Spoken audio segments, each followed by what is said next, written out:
5 minute में आ रहा है बोल रहा।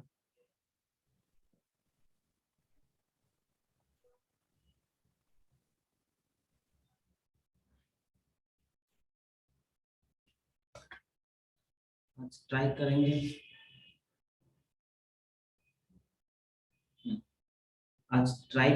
आज मेरा ऑब्जेक्टिव यही रहेगा कि आज ये हम खत्म करते हैं। तो 10 बजे चले, पर दो भी खत्म होगा। हिट क्या है? हिट का दिया था हम लोग का एपिसोड नंबर 04। ये है हम लोग का एपिसोड 04। बढ़िया। सेव करते हैं इसको। और जहां तक जाना है मेरे को वहां बताते हैं। ये हो गया है। वाटर का सारा पढ़ लिए हम लोग। सब पढ़ लिए हम लोग। सब पढ़ लिए हम लोग। ठीक है। अच्छा, सब देखते हैं हम लोग। ये हम लोग का रिड्यूस सिलेबस है।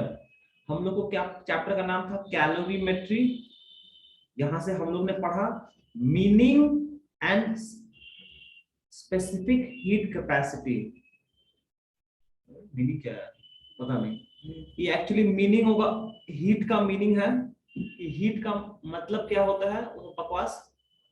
और स्पेसिफिक हीट कैपेसिटी क्या होता है और उसका मैथमेटिकल फॉर्मूला क्या होता है। जो दोनों सी से रिप्रेजेंट कर रहे हैं, उसको बोल रहे हैं स्पेसिफिक हीट कैपेसिटी।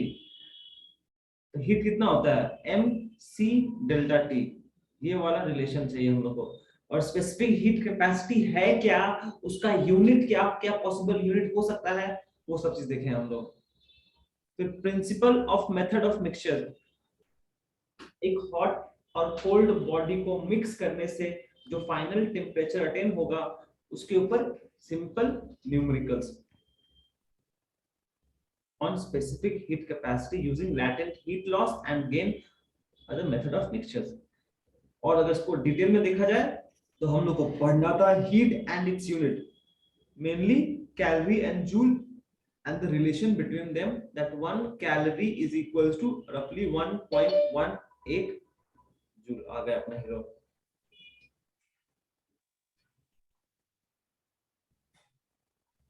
roughly 1.8 तो joule। हम लोग तो सारा कंप्लीट कर ही लिया है ना, इसमें तो हाँ, सब हो गया। ये सब हो चुका है। स्पेसिफिक हीट कैपेसिटी पढ़े लो, थर्मल कैपेसिटी पढ़े लो, इसको सी डैश बोलते हैं हम लोग।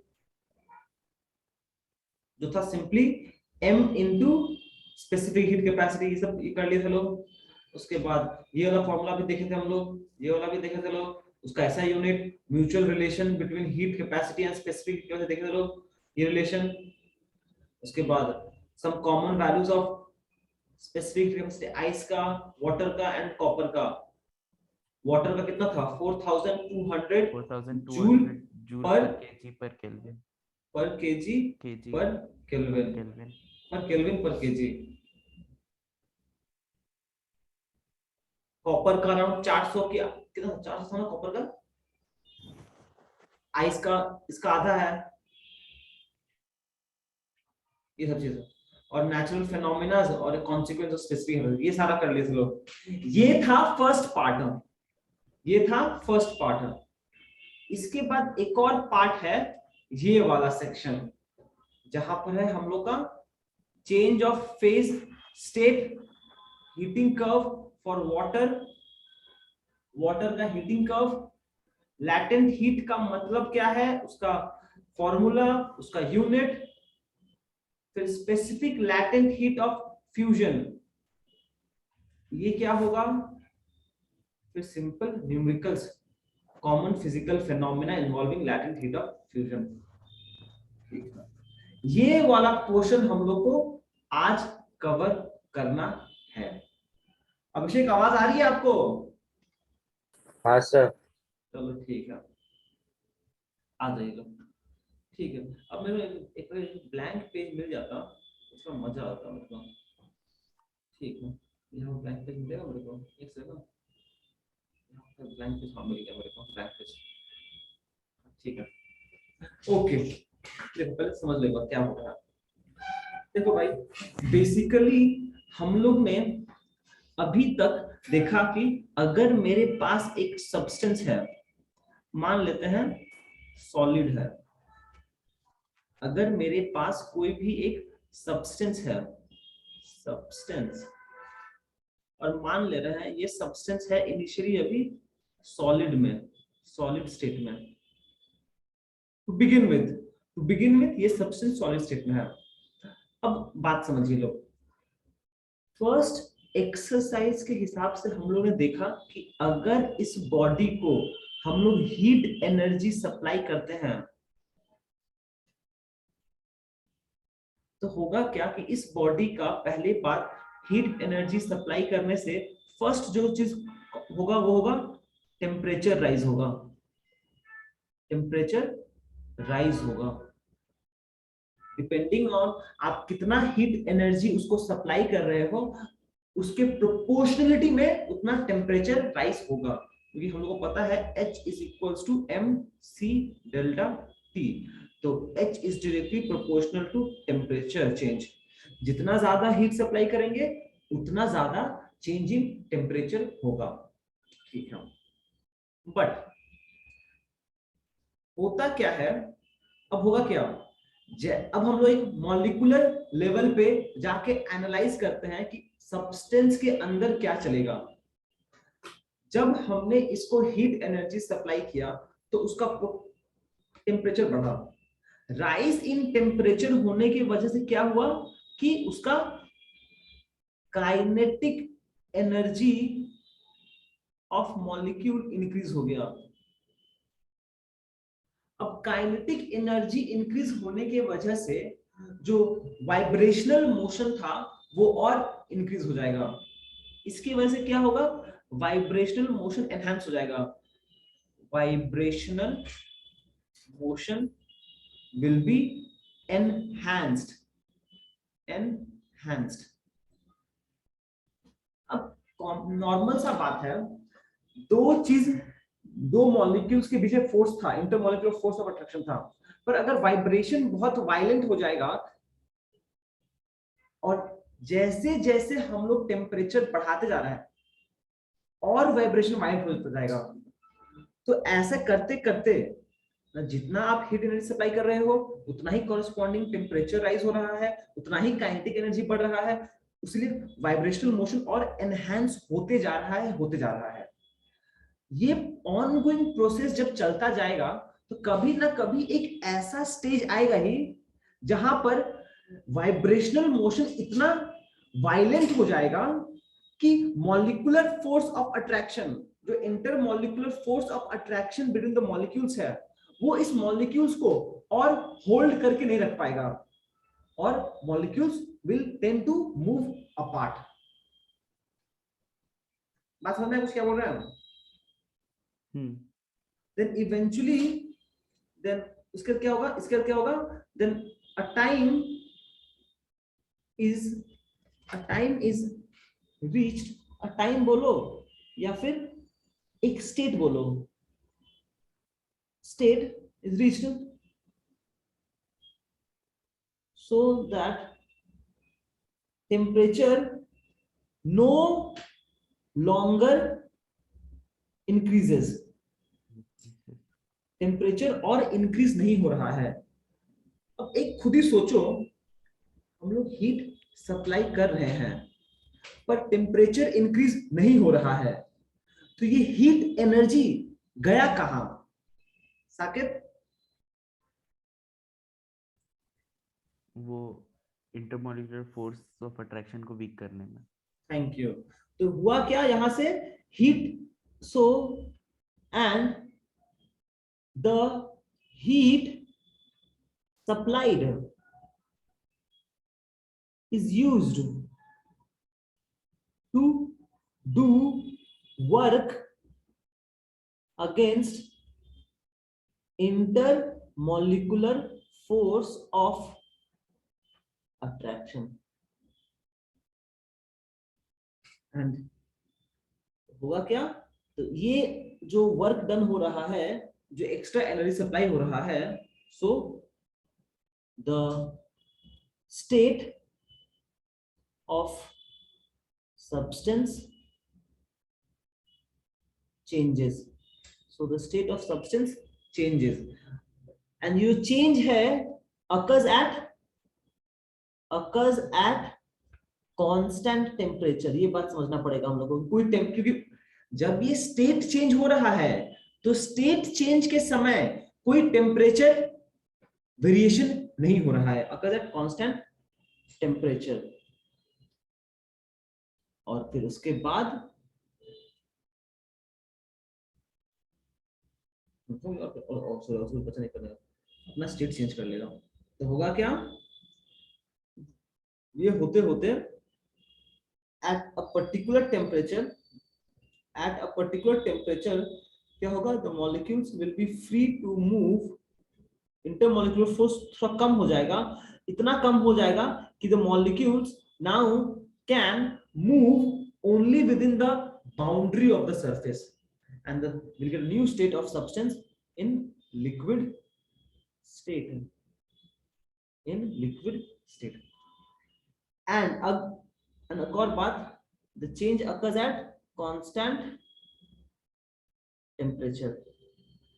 and same चीज हम बोल सकते हैं, फिर से वही कहानी बोल सकते हैं कि अब अगर हम लिक्विड को हीट सप्लाई कर रहे हैं तो फिर से अब लिक्विड का भी टेम्परेचर इनिशियली इंक्रीज होगा तो मॉलिक्यूल्स और रैंडमली मूव करना शुरू कर देगा और रैंडमली मूव करेगा।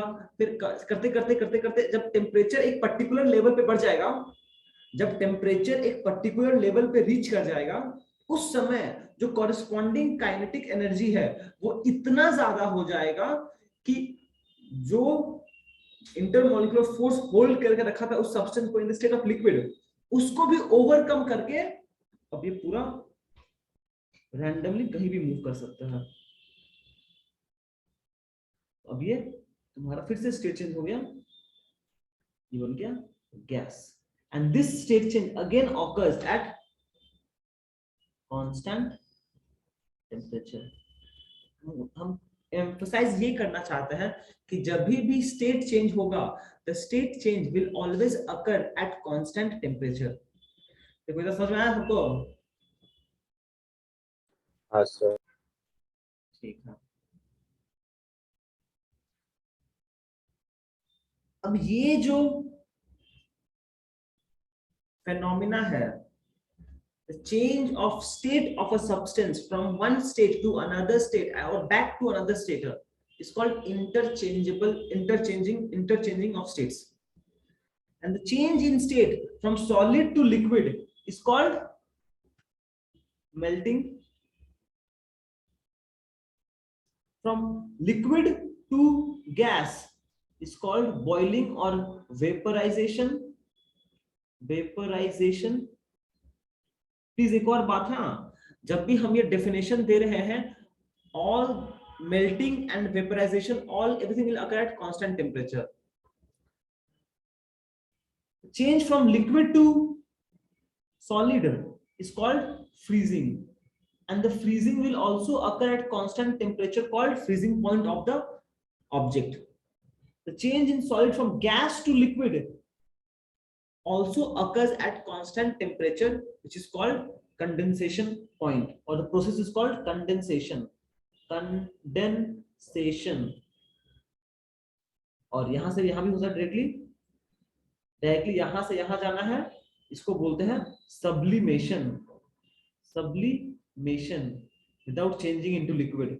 एंड ये हो गया आपका सॉलिडिफिकेशन या फिर डिपोजिशन, या फिर deposition। And all these phenomena which have been mentioned over here, सारे के सारे will always occur at a constant temperature। हो गया ठीक है, ओके ठीक है, ओके हो गया।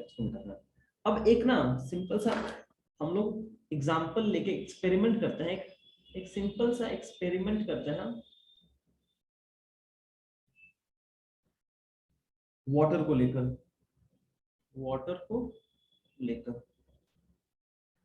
देखो भैया, मान लेते हैं ये एक बीकर है मेरे पास, इस बीकर में जल है क्योंकि जल ही जीवन है। क्या तुम ओए यार, आगे बढ़ो। अरे यार हद करते हो यार। ये रहा, इसमें पानी भरा हुआ है। अब यहां से इसके ऊपर हम एक बर्नर रख दे रहे हैं। ये मेरा बर्नर है जहां से हीट सप्लाई हो रहा है एट कांस्टेंट रेट। ये मेरा बर्नर है जहां से हम हीट एनर्जी वाटर को सप्लाई कर रहे हैं एट कांस्टेंट रेट। अब हम क्या करेंगे, हम टैबुलेशन करेंगे टाइम वर्सेस टेम्परेचर। इसके अंदर ही हम एक थर्मोमीटर लगा दे रहे हैं। यहाँ पे एक थर्मोमीटर लगा दिया है हम, और मेरे पास एक स्टॉप वॉच है इसके थ्रू हम हर एक मिनट में या फिर हर एक 30 सेकेंड में, डिपेंडिंग अपॉन कि कितना हीट एनर्जी सप्लाई हो रहा है उसके हिसाब से, हर एक एवरी 1 मिनट हम थर्मोमीटर में टेम्परेचर का रीडिंग लेंगे। और हम थोड़ा गलती कर दिए, हम ना आइस ले रहे हैं, वाटर नहीं लेंगे, हम आइस लेंगे, आइस क्यूब्स लेंगे हम। Ice ice ice ice ice ice ice ice ice ice ice. This is ice. मान ले रहे हैं ice is initially at -5 degree centigrade. Initially at -5 degree centigrade. ठीक है, कोई बात नहीं है। तो जब 0 है, 1 2 3 4 5 6 7 8 9 10 11 12 13। फिर से एक सेकंड ना, एक और कर दें हम बस। टाइम, टेम्परेचर, तो यहाँ पे हम उसका ग्राफ बना देंगे। ओके सर, तो सर पेशेंस रखिए, सर लिख रहे हैं हम 14 15 16 17 18 19 20 21 22 23 24 25 26। ठीक है, आ जाओ। देखिए इनिशियल टेम्परेचर कितना होगा Abhishek? Initial temperature time equal to 0 पे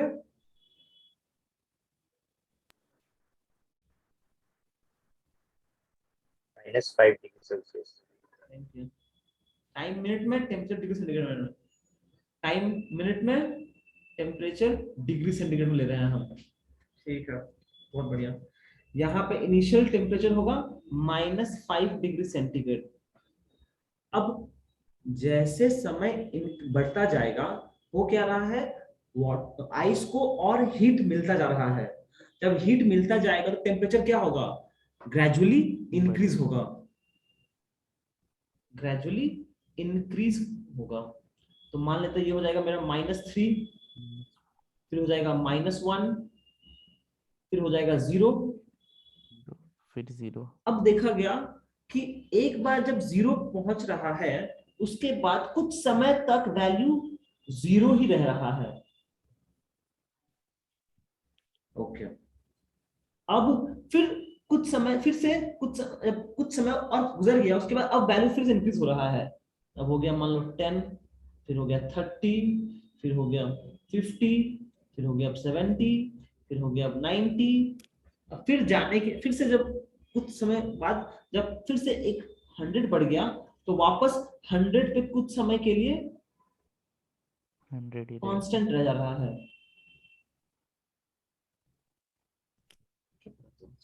और फिर उसके बाद फिर से टेम्परेचर इंक्रीज हो रहा है। ये हो गया 110, 120, 130 एंड सो ऑन चलता जा रहा है। इसका जवाब नहीं मिलता। ये एक्सपेरिमेंटल डेटा है, ऐसा डेटा एक्चुअली एक्सपेरिमेंट करके निकाला गया है। These are the experimental data. Experimental data. Okay, तो जैसे ये डेटा है मेरे पास, अब आइए इसको हम लोग प्लॉट करते हैं।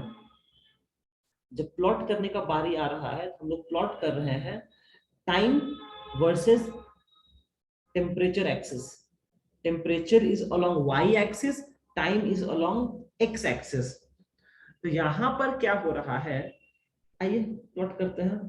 मेरे पास तो माइनस शुरू हो रहा है, ठीक है कोई बात नहीं है, माइनस में शुरू हो रहा है तो चलो क्या किया जाए। ये हो गया मान लीजिए -5, हो गया -3, -1, ये 0, उसके बाद फिर से 0 पे ये 10, 20, 30, 40, 50, 60, 70, 80, 90, 100, 100 ऐसे तो जरा ये मानते हैं 10, 20, 30, 40, 50, 60, 70, 80, 90, 100। राम राम राम राम, क्या किया तुम? 100, 110,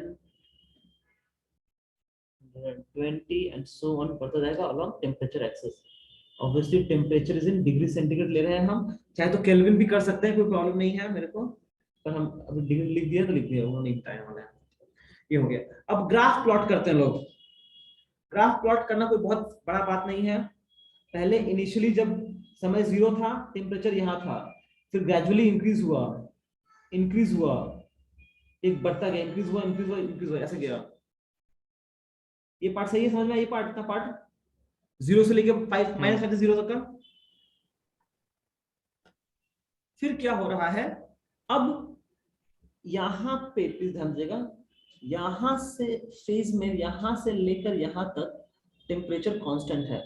मतलब कि जैसे जैसे समय बढ़ता जा रहा है, ये टाइम एक्सिस है, हम टाइम एक्सिस लिख रहे हैं, जैसे जैसे समय बढ़ता जा रहा है, इनिशियली वैल्यू 0 ही रह रहा है, 0 ही है इतना समय तक, कुछ समय तक, और फिर उसके बाद फिर से और टाइम बढ़ रहा है, इंक्रीज हो रहा है, इंक्रीज हो रहा है, इंक्रीज इंक्रीज हो रहा है, करते करते करते करते करते करते जब 100 तक पहुंच रहा है, यहाँ पे अगर कांस्टेंट हो ऐसे, फिर से यहाँ पे ऐसे कुछ कांस्टेंट रह रहा है कुछ समय तक, और फिर से कांस्टेंट होने के बाद फिर से इंक्रीज हो रहा है ऐसे।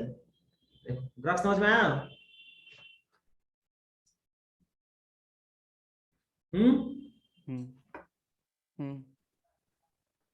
आइए अब समझते हैं इसको डीप में। और ये एक पार्ट हो गया, और ये एक पार्ट यहां से लेकर यहां तक। अब हम लोग जो एक्सप्लेनेशन दिए थे उसको हम लोग वापस समझ सकते हैं ऐसे। देखो, इनिशियली आइस जब यहां से यहां तक था, जब यहां से बात हो रहा है, इस जब समय 0 था वो सॉलिड स्टेट में था, अभी भी सॉलिड में है, अभी भी सॉलिड में है। पर जैसे ही पहली बार जब फर्स्ट 0 डिग्री सेंटीग्रेड हुआ, तो इस समय भी वो सॉलिड में था, इस समय भी वो सॉलिड में था। अब उसका टेम्परेचर चेंज नहीं हो रहा है, तो 4, 5, 6 ये 3 मिनट में हुआ क्या, ग्रेजुअली, ऑब्वियसली एकदम 1 सेकंड में नहीं हुआ, ग्रेजुअली आइस सॉलिड स्टेट से बदलकर लिक्विड स्टेट में चला गया at 0 degree centigrade, at 0 degree centigrade.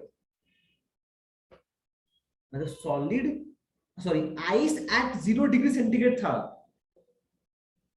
But उसके बाद फिर जब और हीट मिल रहा है उसको, वो टेम्परेचर इंक्रीज नहीं कर रहा है, वही टेम्परेचर एनर्जी लेके वो अपना स्टेट चेंज कर रहा है, और वो आइस एट 0 डिग्री सेंटीग्रेड से बनकर वाटर बन रहा है एट 0 डिग्री सेंटीग्रेड। एंड इस समय के दौरान हीट एनर्जी टेम्परेचर चेंज नहीं हो रहा है, क्योंकि सारा हीट एनर्जी यूज हो जा रहा है to change the state of the ice.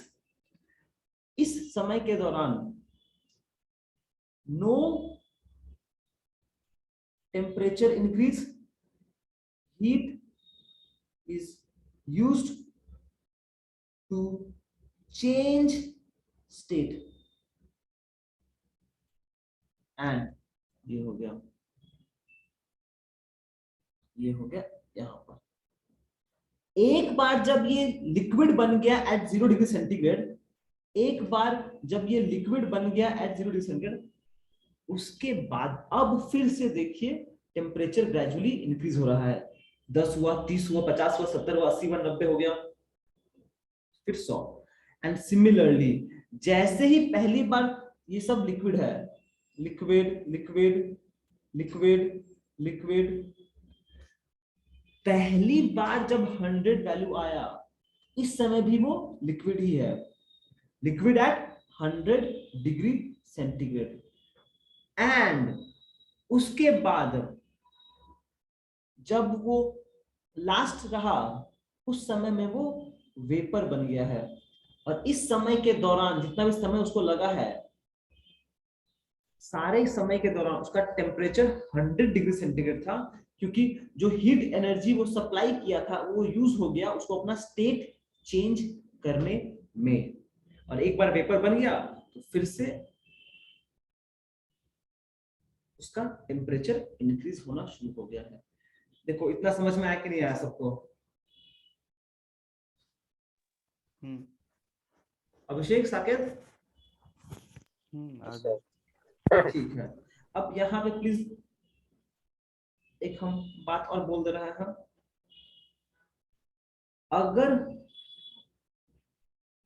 अगर हम मान लें, अगर हम बस अज्यूम कर लें कि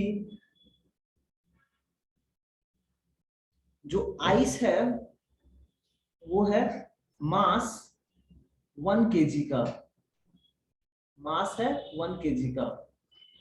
in that case ice at 0 degree centigrade in solid state, when is changed to liquid at 0 degree centigrade, कुछ हीट एनर्जी सप्लाई करना रहा होगा, कुछ हीट सप्लाई करना रहा होगा, ताकि आइस एट 0 डिग्री सेंटीग्रेड से लिक्विड और वाटर एट 0 डिग्री सेंटीग्रेड बन जाए। तो जितना हीट एनर्जी सप्लाई करना रहा होगा to change the state for a mass of 1 kg, it is called, इसमें कहते हैं latent heat। जो H required है उसको बोलते हैं latent heat of melting, latent heat of melting, provided mass 1 kg है। हम मास को पहले अकाउंट में ले ले रहे हैं। एंड सिमिलरली अगर मेरा जो वाटर है उसका मास 1 kg है, the amount of heat energy required to change the state of water of mass 1 kg from liquid to vapour is called, इसमें बोलते हैं latent heat of vaporization, latent heat of vaporization, vaporization। Specific heat capacity क्या है? Sorry, specific heat capacity कब use होता है? जब temperature change होता है। Symbol capital L, symbol capital L.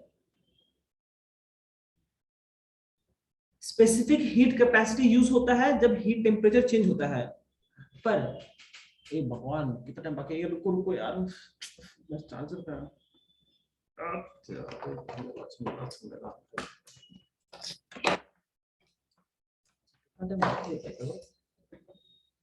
अच्छा 1 मिनट बाकी है, ठीक है। अच्छा बस एक लास्ट बात बोल रहे हैं। H होता है MC delta T, and similarly ये था स्पेसिफिक हीट के स्पेसिफिक हीट। और सिमिलरली अगर लैटेंट हीट का बात करें तो वो होता है M into L, जहां पर L होता है लैटेंट हीट ऑफ वेपराइजेशन। क्योंकि 1 kg का अगर एनर्जी L लगता है, ध्यान सुना, 1 kg के लिए अगर एनर्जी L लगता है तो M kg के लिए कितना लगेगा? M into L। Unit mass के लिए जो हीट एनर्जी रिक्वायर्ड है ना स्टेट चेंज करने के लिए, वो होता है L। तो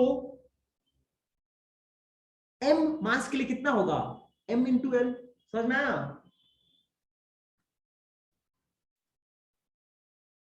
हेलो, सर ठीक है, रिज्वाइन कीजिए लो फिर से।